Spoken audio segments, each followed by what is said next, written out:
The coaching carousel has nearly come to a halt, and in its wake are 16 new offensive play callers. That's right. Half of the league has somebody new calling plays for their offense, and the dynasty implications are huge. Fantasy Sports Hall of Famer Bob Harris, the original football diehard, is here to dissect each of these coaching changes and what it means for your dynasty team. Next on Dynasty Compass.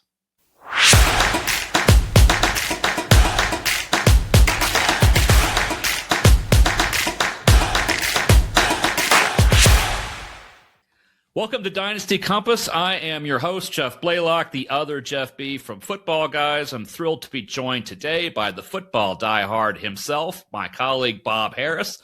Bob, welcome to the show. Thanks for joining us today.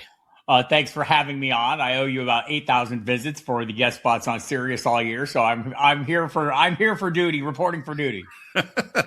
Well, thank you. I appreciate that you asked me to come on to Sirius XM as frequently as you have. It's a thrill to be, a regular guest. I hope that I've treated you very well by giving you in advance what we were going to talk about. That is one of the unique challenges of football diehards is you have to kind of guess what's coming and hopefully have the right research done. And thankfully, when we did this very topic the last time I was on, I had done some research and could talk somewhat credibly about it. So now with time and distance, I'm sure you will talk extraordinarily credibly about it. We're not making it easy when you come on the radio. That's for sure. So we're just jump in the coaching carousel. I mean, we have one every year, and it seems to be spinning faster and faster, and lots of turnover. But this year, there just seemed to be a lot more horses on this carousel, a lot more chairs and musical chairs, a lot more seem to be moving around. Am I imagining that, or is this just recency bias, and this is just typical kind of a year? No, we had 10 this year. That's a high number for the head coaches anyway, and the coordinators move around every year, but even a high number of those this year, especially on the offensive side of the ball, like over 20, 21, I guess. But yeah, the 10 we're in the 6 to 8 range. Seems about like the happy spot there most years. But we had some unique moves, like Mike Tomlin basically stepping away or agreeing to move on. We had another long tenured coach, John Harbaugh. What do you got? 18 and 19 years for those guys. That was a little unusual. I thought the situation in Baltimore was a little unusual. Again, not every owner should spend a lot of time in front of the camera with a microphone in his face. Steve Bisciotti, for one of more than one. I guess Mr. Pagula in Buffalo also probably should mind his understand his role. But I guess that's kind of where we're at right now. Teams are looking at other teams, and I think this is what you see every year, Jeff, is teams start copying what other teams are doing. What are we doing? Going after young offensive minded coaches? Sure, let's do that. And we saw that in a lot of cases. So I do think there's something to be said though for like the Pittsburgh situation or the Baltimore situation. I do think there's a point where the voice quits resonating. I don't know that that's the case with Mike Tomlin. I don't know that his voice is ever going to quit resonating. Right. But I do think the message gets a little old at some point. And I don't know that hitting on 20 years isn't a good time to reset and figure things out. I know in Baltimore there were other complications as well. I think Lamar Jackson, obviously complication, a lot of talk. All this came on the tail of the Mike Preston Baltimore Sun piece in late December. People didn't see that. There was a lot of friction between Harbaugh and Jackson. Jackson prefers to practice later in the day to better play his video games late at night, which, you're going to acquiesce to your star quarterback, your franchise quarterback. And they did, but not everyone, not everyone saw that the same way. And just, you wonder about the connection with the coaching staff there. So, change can be good. Like, you look at change just in general, Jeff, and like change is horrible until you make it. Right. And then, this wasn't so bad. But that process of making it is always going to create questions, doubts, and values. In our cases, it'll either create some values or opportunities for us to look at players in a different way or at least consider them in a different way. We don't have enough information to make these final calls yet, but we're going to make those final calls. And we're going to make decisions based on some of these moves without having all the information we need in place, just based on what our expectations are. I think that's all one of the great fun parts of football this time of year is kind of sorting through these things and figuring them out. Yeah, because we don't have any real games to talk about anymore, so we have to project what they might look like, perhaps in the future. And as a long-suffering Dallas Cowboys fan, I can tell any other fan base that you do not want your owner being the face of your franchise for very long, or for 30 years, as the case may be for us. I'll just point at that change last year. I mean, what were the expectations for Brian Schottenheimer? I mean, it was clearly not one of the high expectation outcomes. And I think, we can go back and look at people on our own Football Guys staff. Jason Wood was not thrilled by that move and wasn't impressed. Jeff Blaylock was not either, I'm effectively told here. But like, sometimes coaches figure things out over the course of time. Players get better, and so that little bit of continuity they had was great for the offensive side of the ball, not the defense. And ideally, that's perfect for our fantasy needs. Right. The bad defense paired with a powerhouse offense. So yeah, I think some of these outcomes, that where we have perceptions, we should always be mindful that things can work out better or worse, said Pete Carroll, than we expected. Yeah, it's exactly. I mean, continuity on offense, that's certainly, something that dynasty analysts would love to say, fantasy analysts generally would love to say happens, because then we could just use whatever happened last year and plug it in and say that's what's going to happen this next year. But we know that isn't the case. And particularly now that we're thinking about, you've got, since 2024, you've got 20 teams who've hired at least one new head coach. And this year alone, half of the league has a new offensive play caller. 21 teams out of 32 have a new offensive coordinator, whether they call plays or not. And when you look across the whole spectrum, you've got these longer-term guys that seem to be an increasingly rare species. You're just talking about two in the head coaching world in Harbaugh and Tomlin. In the play caller world, you've got Sean McVay, Andy Reid, Kyle Shanahan, and Zach Taylor. Collectively, these guys have 29 years as their team's play callers. The other 28 play callers in the league collectively have 21 years with their current teams, and Kevin O'Connell's got 4 of those. Yes. So that's a lot of turnover and a lot of instability and a lot of discontinuity from one year to the next. But the question is that is increasingly becoming the model for this NFL that's always chasing other people's tails. Is that instability good for fantasy, or is it bad for fantasy? It can be both. The circumstances are going to dictate, right? Like the landing spot for these new play callers, the talent on hand, the supporting cast for that primary talent, all those things are going to matter. And some of them are going to get much better situations than others. Yeah, I think that, Schottenheimer may have benefited from that as well. That was a very talented cast that he inherited, and then George Pickens has a career year on top of that. Right. It's just don't look at the defensive side of the ball, because at least we know we can score 35 points. We might give up 30 or 40 or 70, but we can score 35. And in Dynasty and in fantasy football generally, that's all we care about is, can you score 35? Right. I think that's the second year for Schottenheimer. Figuring out what they're going to do with Pickens is going to be a big deal. We'll see if they franchise tag him or not. I mean, either way, he's going to make a lot of money this year. Do the Cowboys want to tie up $140 million in salary on 3 players? Well, hell, the salary cap's $300 million this year. Maybe so.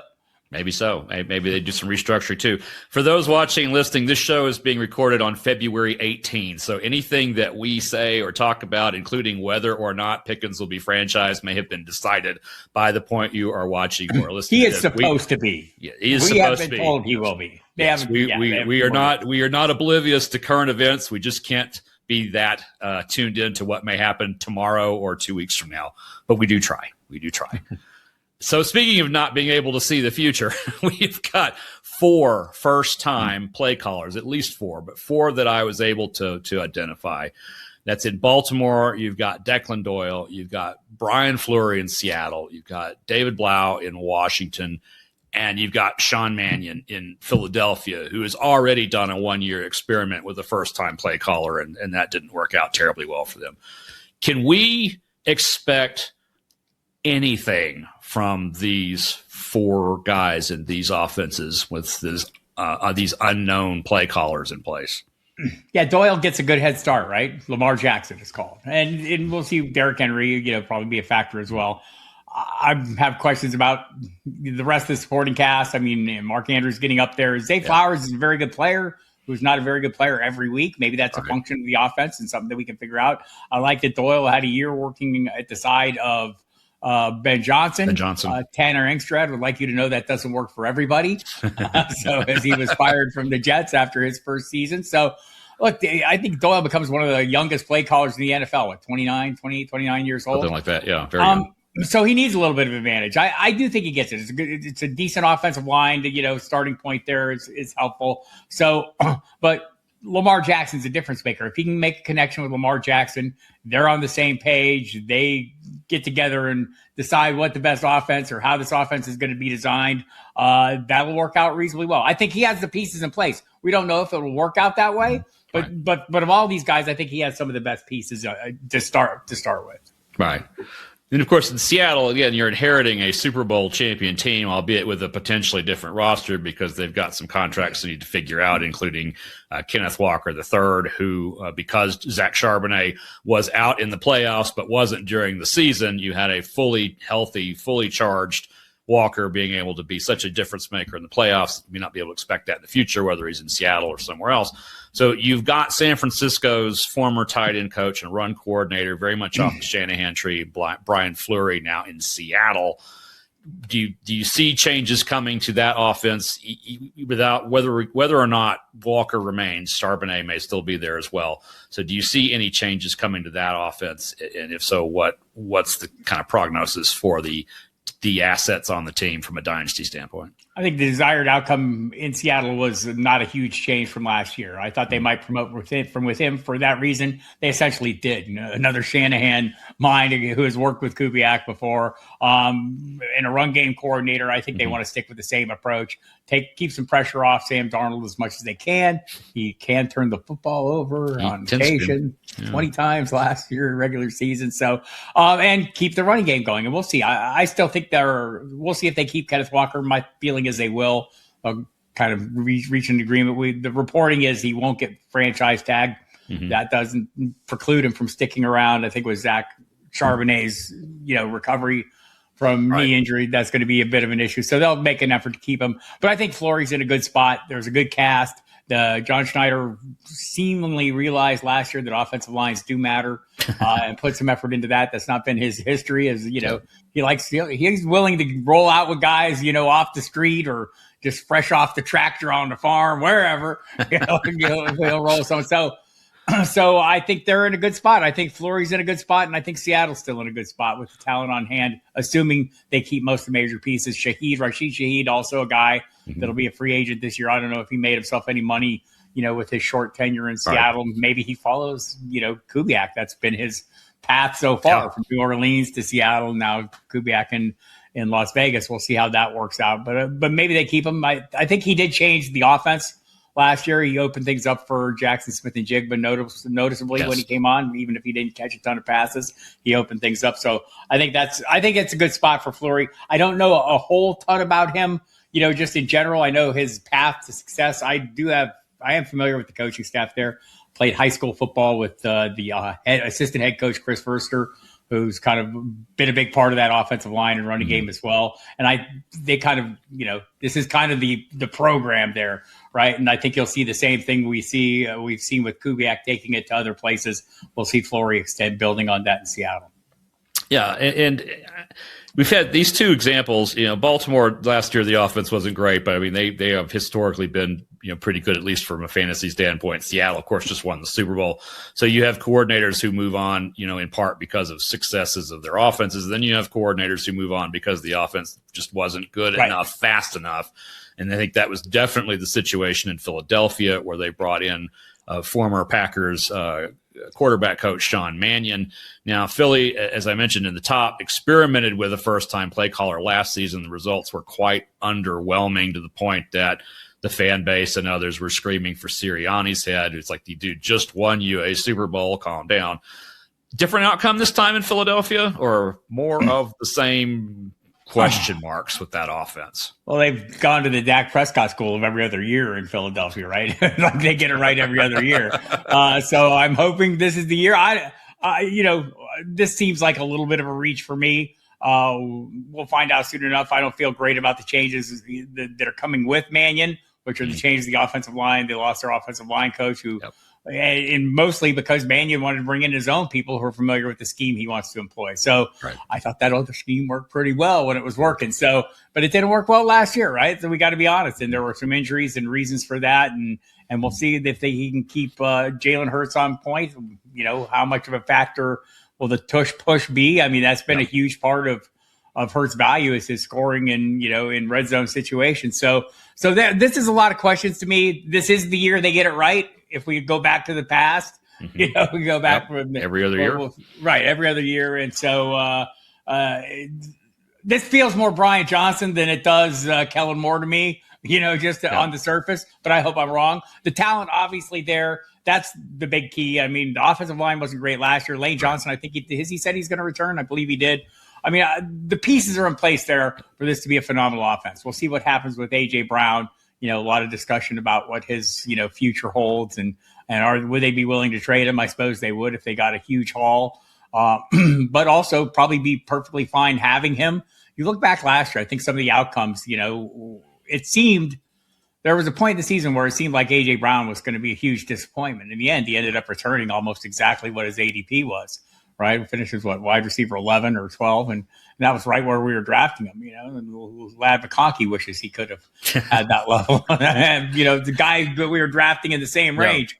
So I'm like, I don't know that this materially changes my outlook for any of these players. I'm looking for a discount on Saquon Barkley. I hope for a discount on A.J. Brown. Don't think I'll get it that much based on the early drafts I've done, and also. Like if A.J. Brown moved on, I'd be really interested to see what Devontae Smith could do as the alpha in an offense, and maybe we'll get a look at that. I don't know, but I don't have great hopes for Mannion.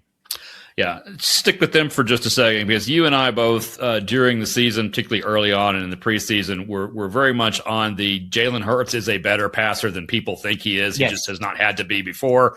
Last season, he really needed to be more than he had been, but that offensive line really didn't do him any favors. And then, of course, his rushing went down a bit from the year before.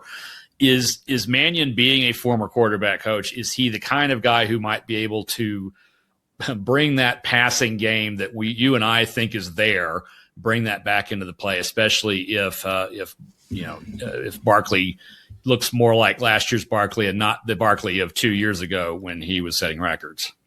So I think the problem for Jalen Hurts has been volume more than anything else, right? I mean, they would go so run heavy at times. It wasn't unusual for them to have 20 attempts or fewer than 30 attempts most games. And I think the games when they ask him to do more, he does more and we get phenomenal results from it. So I'd be perfectly happy if they do. Mannion, also a former quarterback, by the way, not just a quarterback's coach. So has played the position fairly recently. So I think that, you know, that makes it interesting as well. So like I don't know how much of this game is, you know, like the personal relationships that develop between players and their coaches. If you're on the same page, you kind of work through things. I mean, there's like we mentioned Ben Johnson. I don't think he's anybody's best friend, but he's a good coach who develops relationships based on, you know, hard work, mutual trust, high expectations, you know, things like that. And the players respond to that, to his coaching, or they did in Chicago well. If Jalen Hurts responds to this coaching, well, we might be super surprised in a good way. Right. And I think that, and look, we could say the same about Lamar Jackson, right? I don't know exactly how he's going to react to having a younger guy in. Maybe he'll love it. Maybe he'll connect with him a little better and feel more comfortable with him.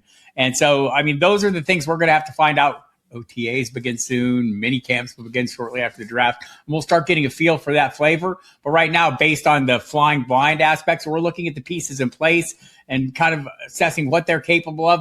In Mannion's case, I don't know what the heck his offense is. I mean, I guess I do know what his offense is going to be. It's a version of the McVay, you know, coming from Green Bay is going to be the Matt LaFleur kind of McVay style offense. So we have some expectations there, and we'll have to find out if Jalen Hurts is the guy who can execute that. Yeah, and while we're on the subject of former quarterback coaches now as OCs, you've got David Blough in Washington as their new play caller. And you've got a significant dynasty asset in Jayden Daniels there, who we are hoping has a much better season than he had last year. I know he carried my fantasy dynasty teams to a lot of 6-8 and 7-7 records last season. So I am hoping for an even year magic from him, as well as is Blough the kind of guy that can do that for Jayden Daniels. Yeah, a lot of talk about going more under center and more heavily targeting Terry McLaurin. What did Blough say? 10 targets a game. I'm all for that. Yeah. Would love that. And so I do think I'm going to give Jayden Daniels a bit of a pass. I mean, injuries happen. I had concerns. My concerns about him as a rookie were he did not shy away from contact. I don't know that his injuries this year were because he was shying away from contact or not. It's just because he was athletic and running. Right? The twisted knee, the elbow, just on a weird tackle. I don't think he was out there seeking out contact. So the things that concern me about him, the slight build and the willingness to engage, I think, in college, yes, you can survive that. I don't think you're going to survive that consistently as a pro. Yep. So Blough can help him understand that and better how to navigate that portion of the game. Again, and boy, the talk, man. Like, wow, I've heard some lofty discussions about him, his offensive mind, all these things that previously we had not heard. So I'm open to it, but also I'd like to see a little taste of it. And the things he said early on, I think have kind of interested me. And part of that is, the way that they maybe plan to make some adjustments to the offense to work better and to better suit Daniel's abilities. And so I'm all about that, and we'll see. I mean, I guess that's the thing. If it's going to work out, I think the big plan was they're going to run more plays under center. Will that make him, will that help him out? I don't know. It remains to be seen. They had 192 plays under center over the past two seasons, 158 fewer than the team with the next fewest. So obviously it was a big deal and something they felt they needed to adjust. We'll see how Daniels reacts to it and what he gets out of it. Yeah, I mean, certainly with Blough and I think Declan Doyle in particular, if the opportunity for success is there, you've got weapons that are MVP caliber, including a defending or a former MVP in Jackson. Knowing that the league really loves these young, hot offensive coordinators and knowing that there will probably be another 6 to 8 head coach openings next season, these two can certainly put themselves in a very short line toward an early head coaching gig, although probably not with a team that would give them the opportunity for success that they have right now with the players that they've been handed. So ask Mike LaFleur how that works out. I do think there's a lot of, no offense to the Arizona Cardinal fans out there. No, none. Sure, taken. I'm sure they agree. Yes. But I think that seems to be and I do think that's as much emphasis as this league puts on quarterbacks or getting the quarterback and building around him and that being the strength. Having coaches come in who are the play callers, head coaches who come in as the play callers, so you can get that continuity if they have success. And honestly, I think we may see more teams being willing to move on from players, coaches, just like they are now players. I mean, Dolphins might just spend $99 million this year to get rid of Tua Tagovailoa, right? As the cap increases, there is no cap on coaching. So, the one-hit wonder in Las Vegas, the Pete Carroll experiment was burned out quickly and they moved on. Now they're trying the younger offensive play caller. I think it does make a lot of sense to me as someone who's way interested in offensive production to hook these kind of coaches, these kind of young offensive minds up with people. And we'll see. I'm optimistic about some of these guys. Yeah, I think it was Jason Wood, who is our colleague at Football Guys, who floated a stat, and I don't have it exactly, so I'm going to say about, so that I am in the neighborhood. He said about 4 of the head coaches in this league do not have previous offensive play calling experience as of right now. So it's clearly a desired trait. If you can call plays and can manage an offense, that seems to be where the league has gone. And of course, as fantasy football guys, we love that because an emphasis on offense means more fantasy points, and that's what we need. Now, we were talking about, you mentioned LaFleur just a second ago. We've got these 12 play callers who are new to their teams, but not necessarily to play calling. I thought we would just run through those. And I was going to do it alphabetically, and that's great because that's Arizona and that's Mike LaFleur, who you just mentioned, the former Rams and Jets OC, who is now there in Arizona and has control of that franchise. Let's play kind of a game of, is this good for Dynasty? Is it bad for Dynasty? Or is it too early to tell? Well, it's obviously too early to tell, but also it's probably good. Like if part of the game of Dynasty is being ahead of things, and like the McVay tree has had a lot of success, right? And they tend to run offenses that we like to invest in, and whether it ends up being, fantastic for the organization. And that's the, kind of the rub of these situations. I mean, the organization has to be successful enough to get something done. And we want the offense to be successful enough. I thought last year's offense in Arizona was perfectly fine. Yeah. Right. But that's going to be the open question. Right. They have decisions to make at quarterback with Kyler Murray. A lot of talk that they're willing to move on from him. They'd love to trade him, but it's possible they could even release him, which would obviously play into Murray's hands. It'd be great to be a free agent, free to sign with wherever you want.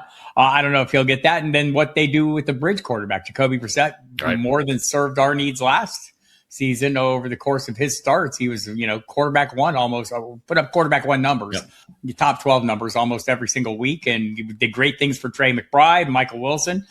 We'd love to see that carry over. There's talent there, right?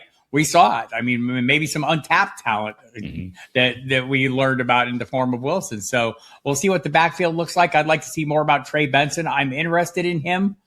I'm mostly interested because I don't know where that knee ended up last year. Right. It seemed like there was a setback. And if at some point we hear he had another procedure, it wouldn't be terribly surprising. This is that season. Watch out at the scouting combine where every GM and coach that's there gets a turn at the podium. You will hear more truths told during those 2 days of coaching and GM press conferences than you'll hear probably the rest of the year combined. And a lot of times you'll get these little tidbits on, oh, yeah, he had a procedure. Well, he'll be fine.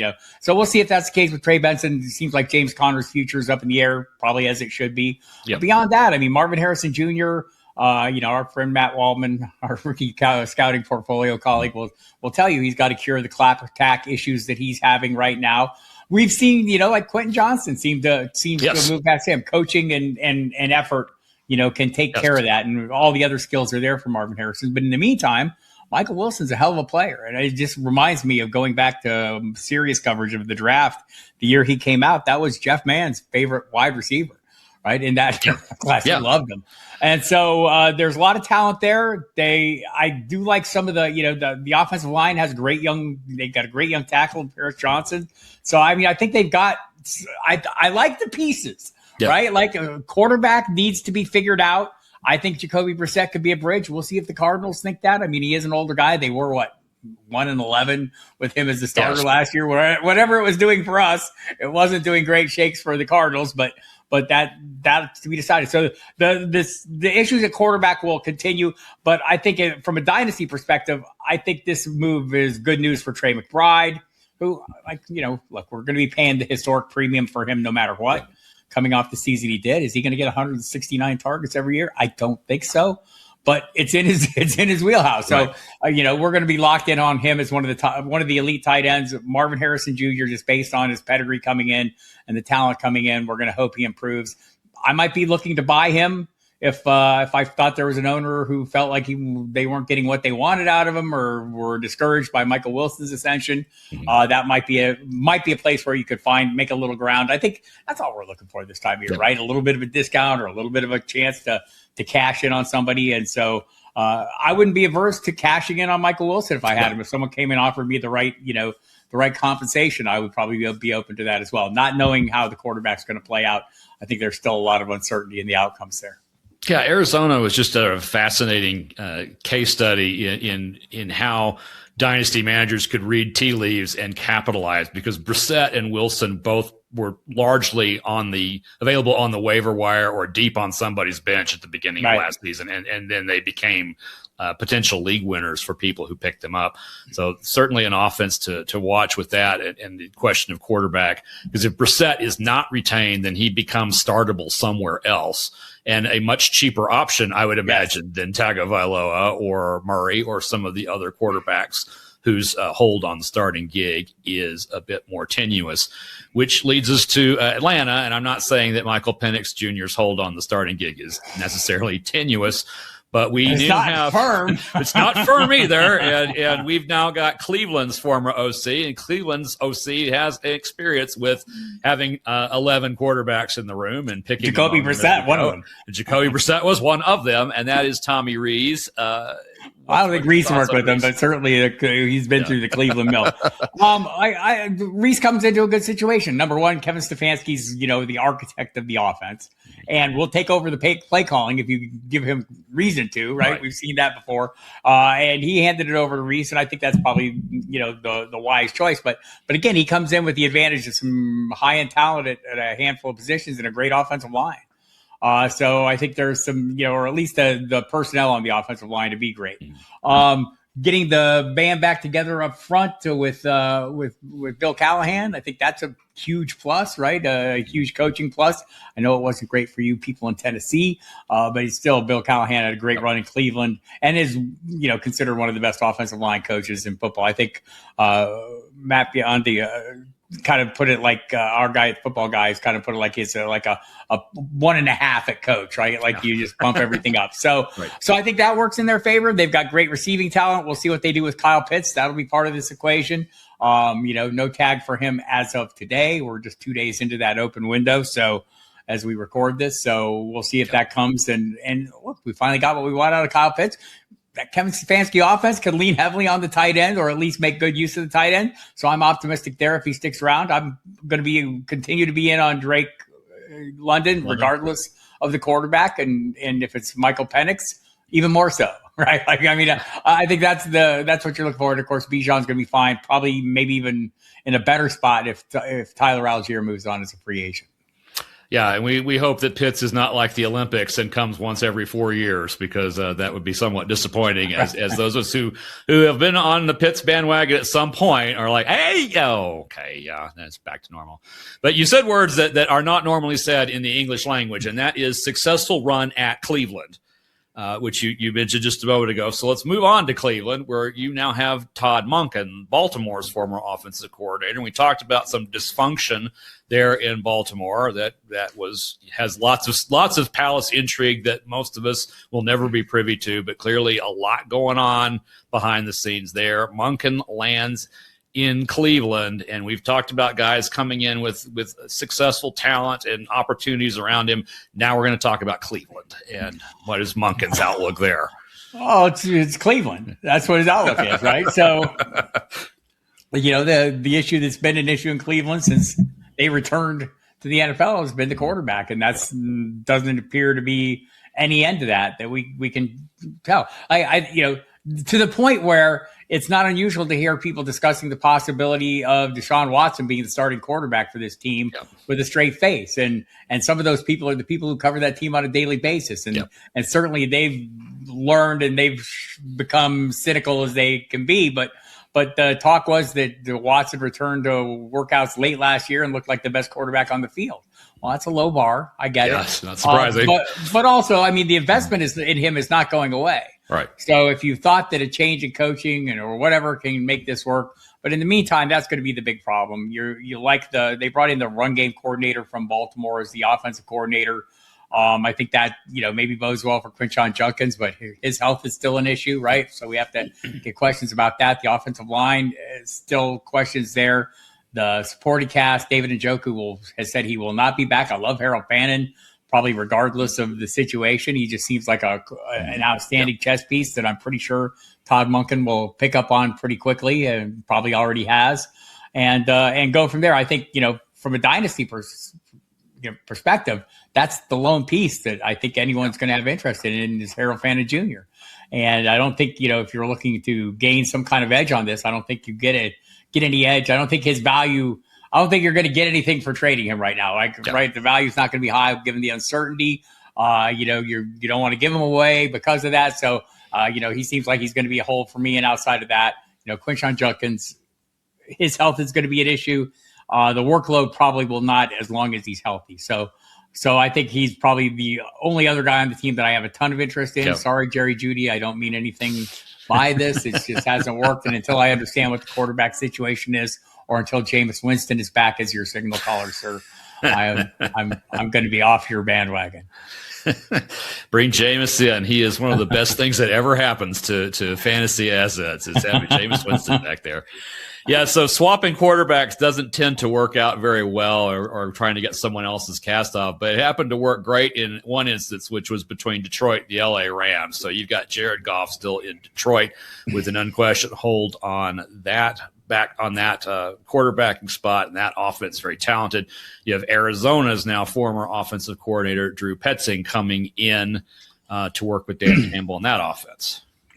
Look, whatever we want to say about the Arizona Cardinals, I don't think Drew Petzing's play calling was a problem. No. Right? I think he maximized what they had there and made great use of the running backs in particular and the tight end, obviously. So I don't think this is a bad move, right? Like, they're going to run the offense that they've been running or some form of it. I don't think they're going to switch to that kind of Cleveland style, run heavy. And they might. Look, maybe this is great news for Jahmyr Gibbs. Probably not great news for David Montgomery because I think he may be playing his trade elsewhere in the future. But I do think, the pieces there. Are we dialing back on Amon-Ra St. Brown? No. Are we dialing back on the possibility that Jameson Williams' tail end of the season was a thing and not just a momentary blip? I think it is a thing. I think this is the desired outcome. We saw the shift come when Dan Campbell took over as play caller. They went heavy, and I think that's part of this, this hiring is, hey, we want to make use of the pieces. I mean, Dan Campbell still is going to have a big sway on this. And, yes. and for whatever we thought about the offense last year, I mean, I think they were only down 3 points a game, like from a whopping 32 down to 29. That's not that's not a bad move. So I think this is probably a no law. I don't consider this a losing move. I don't think John Morton obviously didn't work out. I think this will work out better than that. And if it doesn't, hey, Dan Campbell's there to take over. So I think from our perspective, everything's status quo. Yeah, with Campbell's experience and willingness to call plays, I think Petzing's on a pretty short leash, but I don't think that's going to matter because the talent around him, I think he's going to bank better use of it than his predecessor did. And now we get to the LA Chargers and one of my favorite hires of the cycle. Now, when I was lost on Football Die Hard and asked who my favorite hire was, this hadn't happened yet, so I didn't get to mention this one. But we now have Mike McDaniel, the former Dolphins coach, that when his offenses click, they are beautiful to behold and wondrous for fantasy. And then when they don't click, they look like last year's Dolphins. So how does McDaniel fit in with the Chargers? What does it mean for Herbert and McConkey in particular and some of the other pieces that are there in LA? I think as long as the offensive line stays healthy, for starters, I mean, the baseline is monstrous there. The McDaniel hire adds to that, right? We've seen the Greg Roman, Jim Harbaugh pairing for many years now. It's been pretty successful, right? But I think this takes it to another level. I think what you said, I mean, is an innovative scheme that Mike McDaniel runs. Love the way it first worked in Miami when you take, some of these assets with all the speed, you have them moving at full speed when they hit the line of scrimmage. Turned out to be just, using motion. And I thought it was a whiz bang scheme. And I can think of some of the pieces here that will benefit, not the least of which being Justin Herbert, but also all those wide receivers. We'll see with McConkey. I mean, it's got, we're seeing less slot production this year. I know JJ Zachariason talked about this recently. The overall slot production is down. A lot of it has to do with the use of 3 tight ends or heavy tight end sets.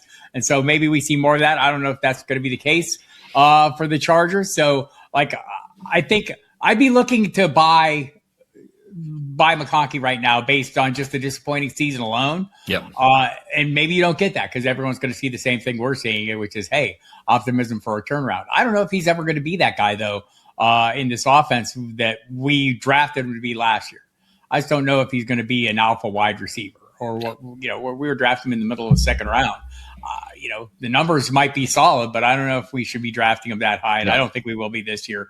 And again, if somebody's looking to move on from him after being disappointed, I will happily take that on with the upside that comes with just the change in offense. And again, cannot stress this enough. This offense was not horrible until week 9 when Joe Alt went down for the second time. That's when it just fell apart. They couldn't protect the quarterback, and it all fell apart. And so if they can rectify that situation up front, I don't know where Sean Slater's going to be. That was a pretty serious injury he had last year, but it was at the very end of training camp. So he has a chance to be back. They get Alt back.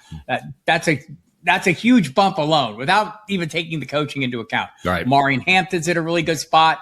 I don't know if we won't see still a fair amount of Kamani Vidal as well. I mean, he looked like a great compliment.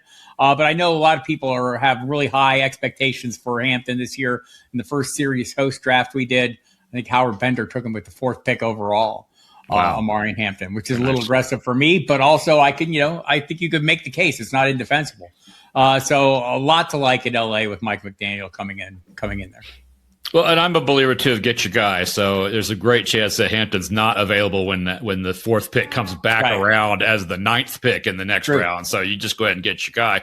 One guy we did not mention in that, but I think we should spend a little time on because McDaniel has had such success making stars out of this position is tight end and Oronde Gadsden and what that might mean for him to have someone with McDaniel's mind now driving that offense. Gadsden, he's a unique physical talent. That seems to be the thing that McDaniel's best at, making these kind of chess pieces out of these guys, putting them in positions and creating mismatches. I think we'll see a lot of that for him and maybe other tight ends there. We'll see. We'll find out if that's true. But Gadsden's obviously the one we'd be most interested in. We saw the upside last year. He's very good at running down the middle of the field and creating separation and can ultimately be a great red zone weapon. So like that, we're going to, kind of at some point, we're going to assume Keenan Allen's not going to be around. That's going to open up a lot of targets there.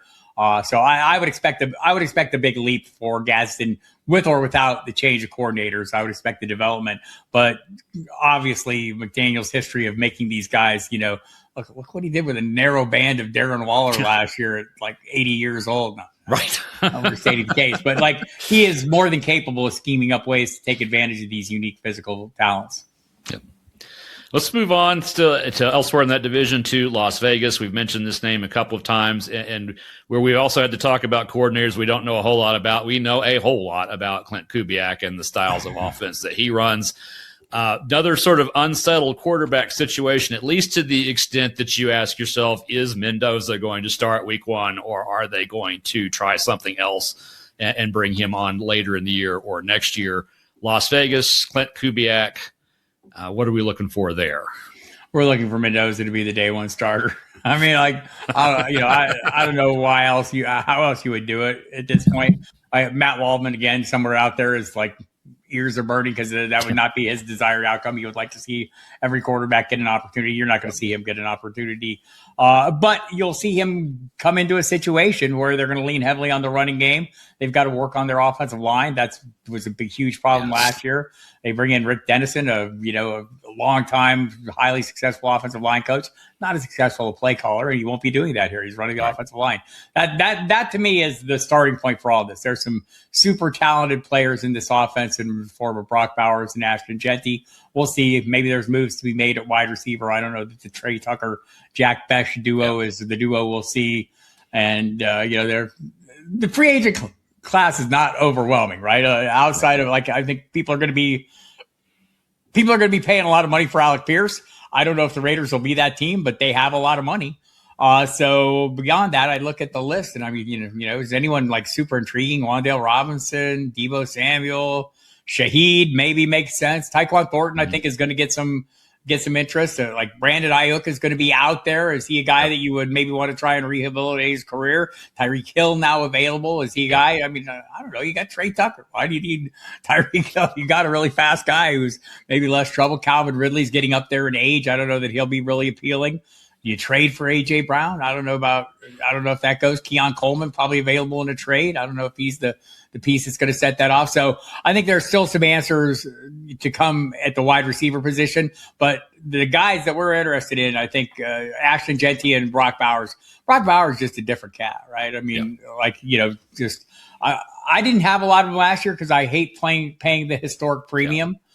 So it'll be the same reason I don't have a lot of Trey McBride this year. It's not that I don't think they're going to be fantastic. It's just, the price, and I'm looking to gain a little value maybe a round or so later and looking for the next one of those guys, or at least the next tier, the top end of the next tier of tight ends at that case. But I wouldn't knock anyone. I know in that first draft I did, Trey McBride came off early second round, which I think you'll see a lot. Bowers came off in the middle, and probably It's probably not a bad price for him. I mean, the year before we were seeing him go, a little bit earlier. So coming off the injuries, etc., he's still a player that's just a difference maker.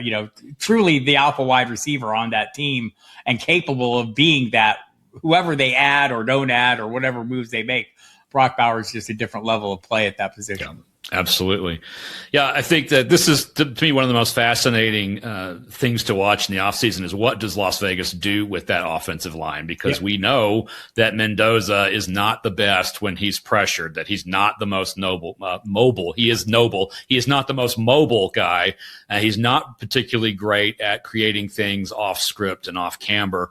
And then you have Ashton Jeanty, who for at least half the season had one of the most remarkable stats that I've ever seen, which is he had more yards after contact than he had yards, which is almost impossible. Right. So that tells you how good of a player he is, that he can turn a 4-yard loss into a 1-yard gain, which doesn't do great for dynasty or for fantasy purposes, but there's that talent there. So what they do with that line, I think, is going to be really critical to the early success, because if Kubiak can scheme up anything, but if Mendoza only has 1.5 seconds to process and throw, and Jeanty gets hit 5 yards behind the line of scrimmage, there's not a whole lot that offense can do.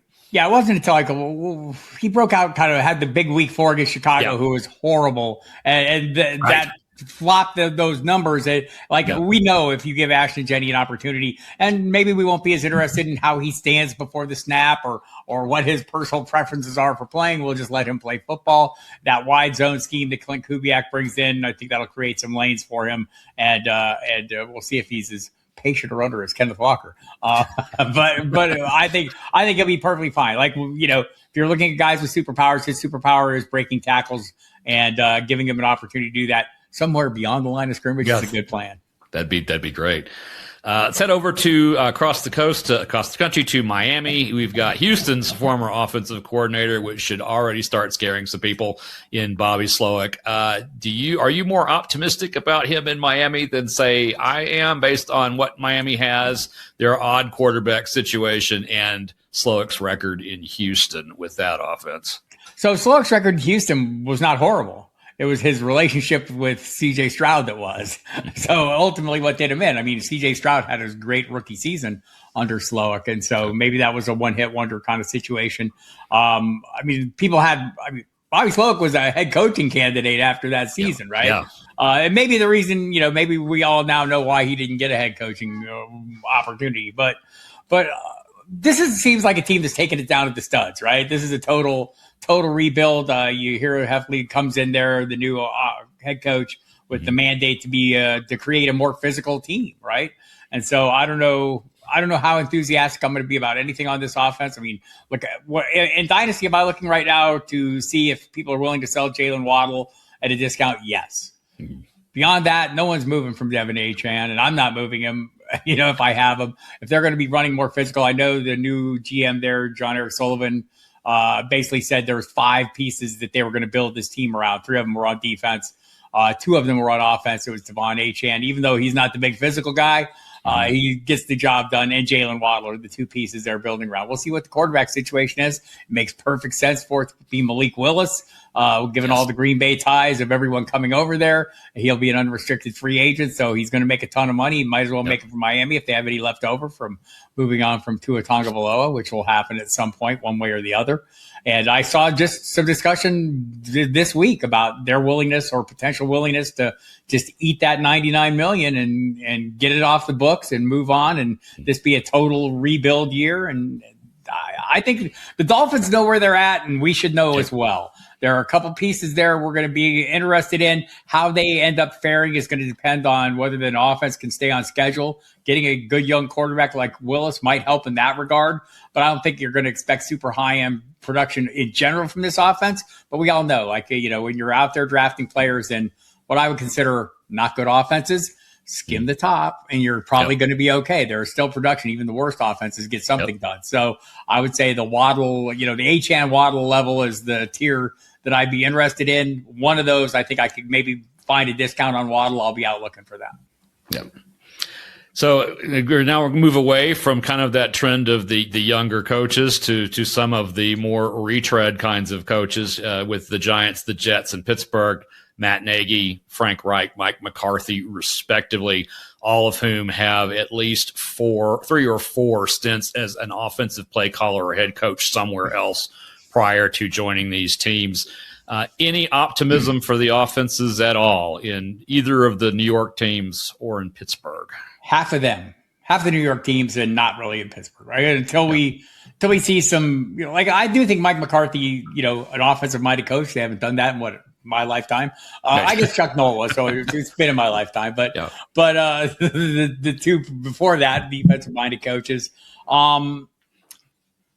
I have some hope there, but I don't know that they have the horses to do anything to excite me, right? DK Metcalf is, to me, not a reliable enough, lead receiver for me to want to chase him or look for value there. I don't think you're going to get a ton of value there. And I think people who have him are probably just better off holding him and hope the offense gets better and hope they figure out the quarterback situation to a satisfactory level, whether that's Aaron Rodgers coming back, which seems increasingly likely, or Will Howard or something else. They'll figure out.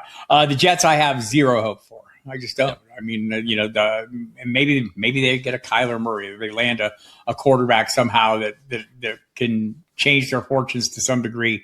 That's what it's going to take. It's going to take a quarterback for me to change my mind. We'll see if they keep Breece Hall. Like, I'll be in on Garrett Wilson no matter who his quarterback is. You look at his target share last year; it was well over 30% in the games he played. I don't see that changing because what else is there, right? I know they tried to figure out some young guys. I'm not investing in those young guys, not investing in pretty much anybody in the Jets. And if I have the pieces there, I'm hoping, like, if I have Breece Hall, he's on a different team. And Garrett Wilson, I'm gonna hold and revel in his goodness. Yeah. It's a decent chance that by the time this airs, Breece Hall will have been franchised by the Jets. Possibly. We certainly hope that does not happen. I know I picked up a lot of Breece Hall last season thinking that he would be somewhere else this season, but that would be a very Jets thing to do to make him suffer through another season there.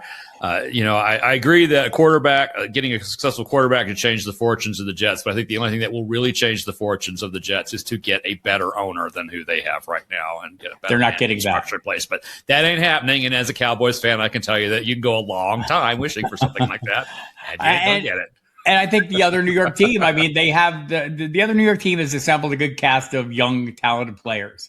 And we'll see if they keep Wan'Dale Robinson or not. Maybe they can't. But, I think if they do, it's a great plus, especially if we have a healthy Malik Neighbors. I think, whatever you think of even a guy like Theo Johnson, I think has shown some potential and has the athleticism to eventually put something together. But between Jackson Dart, Cam Scatterbo, and Malik Neighbors, you have 3 of the top guys at their respective positions in very early phases of their careers.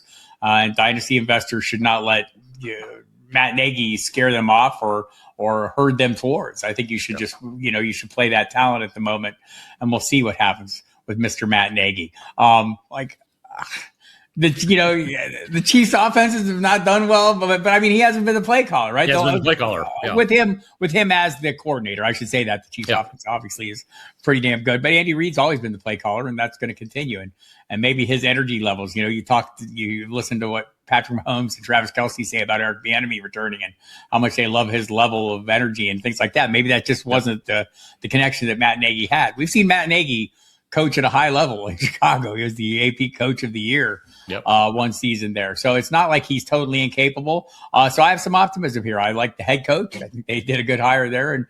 And John Harbaugh being a great executive, a CEO type coach. And he's had a pretty good track record of hiring coordinators in general. So they don't often go on to become head coaches, but they do solid jobs for him until they don't. Then he moves on. So he's pretty efficient with that. And, that would be the obvious concern. Like, wow, what if Nagy sucks? Well, they'll figure that out. But the talent will win out in the end for me from a dynasty perspective. Yeah, I'm much more concerned about the durability of those players for the Giants than I am the coaching, because I think that the talent is definitely there. I mean, Dart, Scatterbo, Neighbors, and if they can hang on to Robinson, I mean, that is a tremendous core to build a team around. Theo Johnson is he's one of those guys, I think, that if you don't want to pay a premium for a tight end in the first few rounds of your draft, whether we're talking about dynasty startups or even redraft drafts, Theo Johnson's one of those guys I think you can pick up farther down the board for almost nothing and will deliver will deliver at least above average production for you with the occasional, 2-touchdown kinds of games, because that's the way that happens for tight ends. Room for growth for him too. I think he's like a super athletic player who has a lot of talent, needs to put it all together, maybe a little development.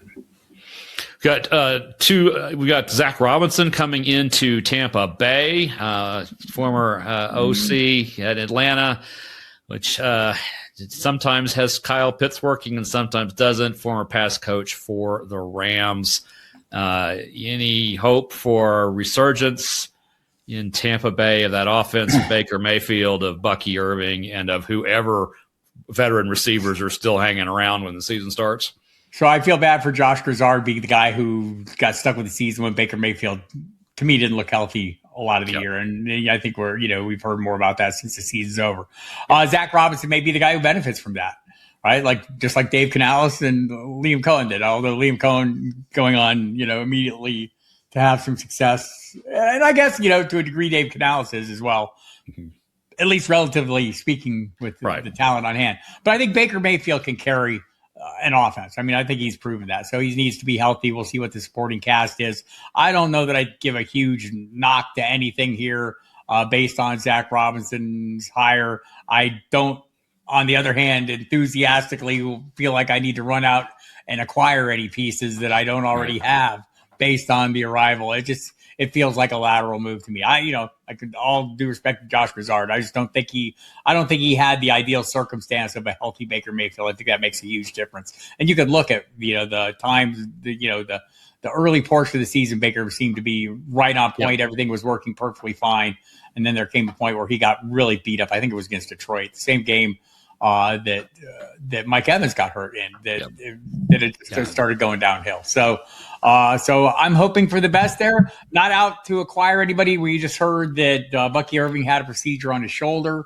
We obviously knew he had the issue last year. He had some issues beyond that as well, coping with, missing time for the first time in his career. I think that's something a lot of players, have to deal with coming into pros. I mean, it's just a fact of life. So hopefully he rebounds. I hope I catch a little discount on him. Don't think I will based on early drafts I've been in.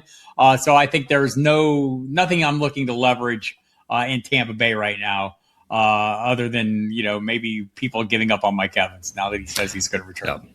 Yeah, I had actually somebody oddly say that they were concerned about what that would do to the tight ends in Tampa Bay. And I'm like, why were you playing Kate Otten in the first place? You need to dream bigger. I don't think Robinson's going to matter that much in that scheme. I'm still not starting Kate Otten, but we'll see see what happens to that offense. And then Tennessee, the land of eternal optimism and no performance. One of the worst offenses in the league last year. One of the worst fantasy offenses in the league last year. Brian Daboll, who has the longest resume of head coaching and offensive coordinator jobs, and was a tight end coach at New England under Belichick. He comes to Tennessee with that cast that he has. Any chance of a resurgence there in Tennessee? I think we saw the signs of it at the end of last season. Cam Ward started looking like a first pick overall. Started playing like it a little bit. Cut down on the interceptions, threw multiple touchdowns in each of his last 4 games. Got hurt in week 18. But leading into that game, he had started to make some huge strides, it seemed to me. They need an alpha receiver. They have some good talent at the position. They've got to figure some things out at running back. I'd be looking to invest in some pieces here, though, because they have nowhere to go but up. Yeah. Right? I mean, no one's going to be holding you up for anybody. I think, Daboll's perfectly capable of getting the most out of these guys. I like Robert Saleh hire. I think, he probably learned a lot from his time with the Jets.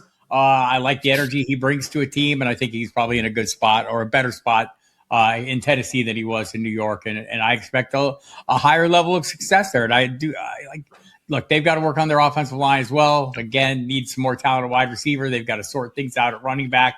But the quarterback position, I think they might be onto something here. And I think the Daboll hire will add to that. If you like Chimere Dike, okay. If you like Alakai Minor, okay. If you like Gunnar Helm, okay. I mean, you're not going to be out there paying an exorbitant amounts unless you're in return leagues, and then someone's going to hijack you on Chimere Dike. But otherwise, I think everything is in play with them. Like for me, like if there's people out there, if I'm looking to do some deals, then I can include some Titans in there, or I don't know that I'm going to be out targeting them, but if I come across openings, I might be trying to acquire.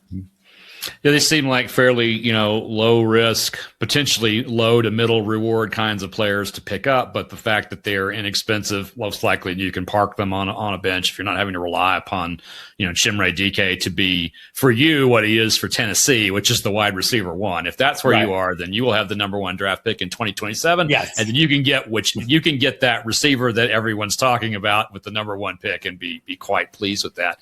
It's funny because we have mentioned this in passing or directly several times, which is we need the offensive line to be better when you invest in the offensive line. And this is off our script, but if you look down, if I were to list the top needs of teams of the 32 franchises, or at least the teams picking the first round, offensive line is either number one, number two, or in a couple of places, number three. There ain't that many offensive linemen to go around in this draft. And I think there's the drop-off is starts to get pretty significant. So that will be something to watch. I think if as dynasty managers, if your drafts aren't until, or your startup drafts aren't until after the draft, don't just be watching for where the skill guys go.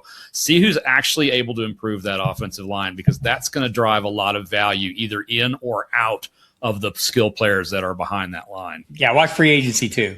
We've seen teams the last couple of years kind of flip the scripts on their offensive line over the last 3 or 4 years just with free agency. So free agency, one good pick in the draft, and maybe you can set yourself up to change your fortunes. So we've talked about, a bunch of guys. Which ones are you most excited about, and which players would you be investing in Dynasty just based on, these breaths of fresh air coming into their respective situations? I think the Chargers are a team, both of us will probably be interested in those pieces there. I don't know that we'll get any deals on anybody, though. If you're a bargain hunter, that's probably not the place to look. Maybe Washington. If you look at, I don't know if anyone's going to be anyone beyond anyone in the backfield I'm interested in. I just if you have Jayden Daniels, I'm kind of optimistic that things could get better. If you have Terry McLaurin, I'm optimistic things could get better. If you could find a deal on Terry McLaurin, given the way Blough's talking about it, I would be interested in acquiring him.